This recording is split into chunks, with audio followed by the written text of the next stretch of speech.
Let's just get this out of the way up front. The film Madame Web, in theaters February 14, does not feature its most iconic line. Which is to say, the moment that launched 1,000 memes, at least in my gay little corner of the internet, appears only in the trailer.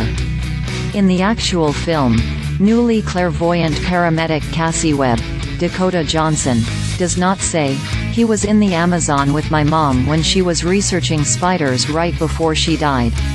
All of those words are in the movie, directed with both flair and helplessness by S.J. Clarkson, but they are never strung together in that order.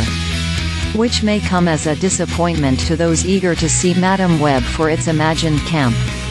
Plenty of other silliness exists in the film, particularly in its final minutes, but otherwise Madame Web is a muted affair, not outright terrible but certainly not good, neither inert nor as meme-worthy as hoped.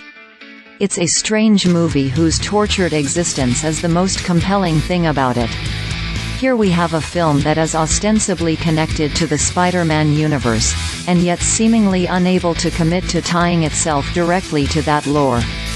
It's 2003, and Cassie is friends and ambulance partners with Ben Parker, Adam Scott, who will one day become doting and doomed uncle to one Peter Parker, aka Spider-Man.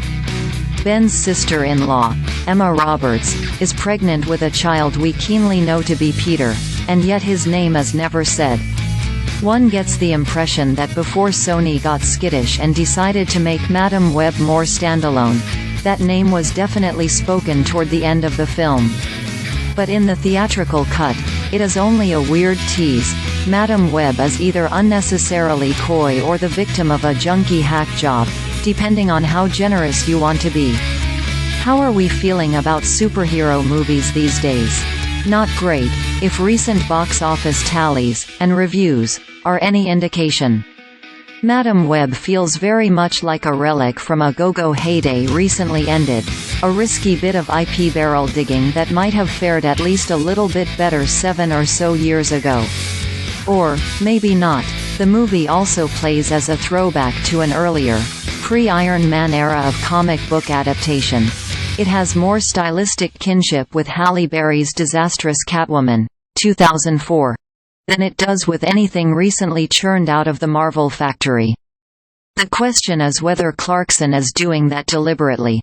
She adds plenty of period touches to her film, an early Beyoncé billboard, mention of Martha Stewart's incarceration.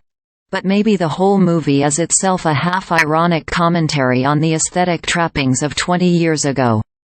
Again, it is the more generous read to assume that Madame Web is that self-aware. Mostly, the movie is a Pepsi ad strangely populated by performances turned to low volume. Johnson, so likable in fare as varied as 50 Shades of Grey and Suspiria, is a minimalist performer.